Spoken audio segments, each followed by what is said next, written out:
The Space Zoom is a newly introduced feature on the Samsung Galaxy S20 and S20 Plus that can magnify objects using the 64 megapixel telephoto lens to create an AI-powered digital zoom. Now, this zoom ranges between 0.5x and 30x, which is the maximum magnification that will get you 30 times closer to the object.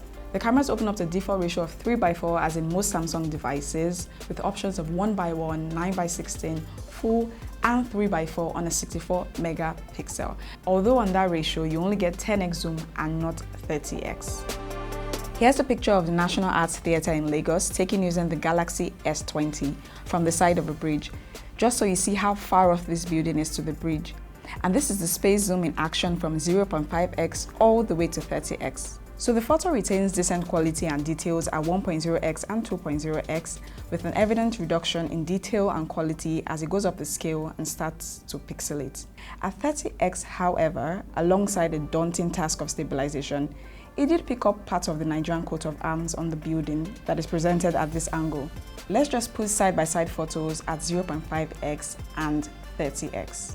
Now here's the same photo using the S20 Plus, and this definitely shows better quality and detail, made easier with its auto assist feature, Best Shot. And as I explained in the previous video, Best Shot sort of locks in the focus and surrounding area and indicates the best shot to be taken. The zoom options also range from 0.5x to 30x, and here are photos through them all on a ratio of 3:4.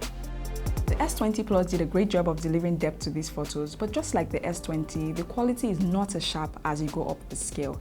However, you can see that in this photo, taken using the S20 Plus, the coat of arms can be better spotted or identified. Here's another photo of this building with an elongated rooftop to incredibly explore the range of the super zoom lens.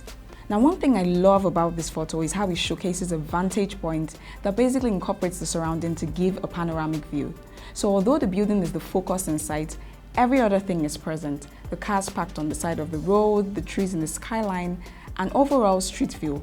You also get to feel the depth in this photo that is more pronounced in shots taken using the S20 Plus.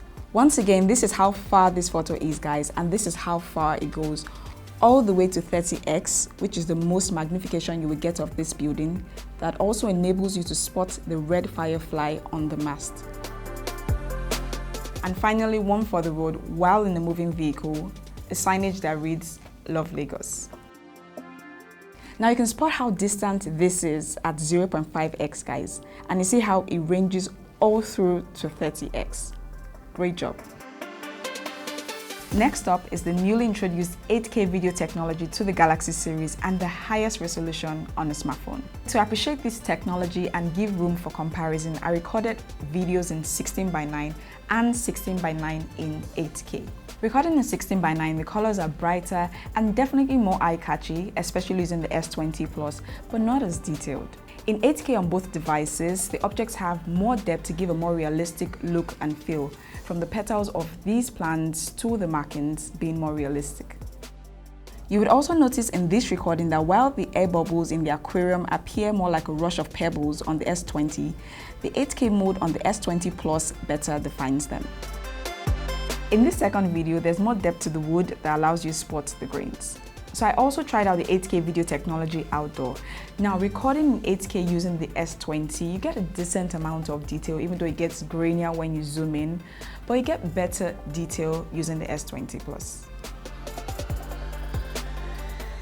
Alright, the last feature I tried out is the night mode, and I had pictures taken in normal mode and of course the night mode in places that had the illumination of digital billboards and then just the street lights. Pictures taken in night mode are brighter with just the necessary saturation to make nightlife photos worth it. Now, comparing these photos, these taken using the S20, although decent, don't present as much detail and clarity like the S20 Plus, where you get to see my face and its features clearer. So what the bright night feature does is that it utilizes surrounding lights to give you the necessary brightness and overall confidence you need when capturing photos during nighttime. I also tried out selfies, and honestly, I prefer photos taken in normal mode, even though the nighttime mode comes out brighter.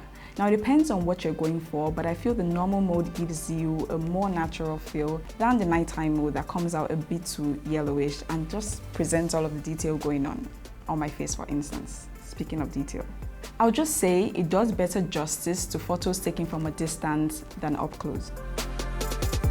So here's my verdict on the photography and video features on the Samsung Galaxy S20 and S20 Plus.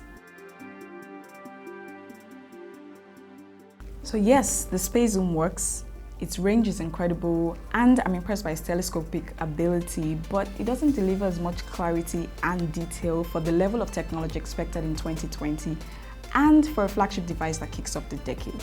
But maybe I'm being too reaching because we expected that I'll be riding in flying cars by now as well.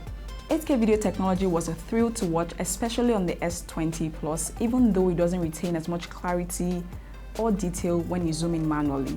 The bright line mode is a feature that I feel would change the way we post and share content, especially on social media. Taking a sample of many Instagram grids where nighttime photos are either exempt or few and far between because they don't look as good as the perfectly sun-kissed photos, this feature should serve to introduce that variety to Instagram grids.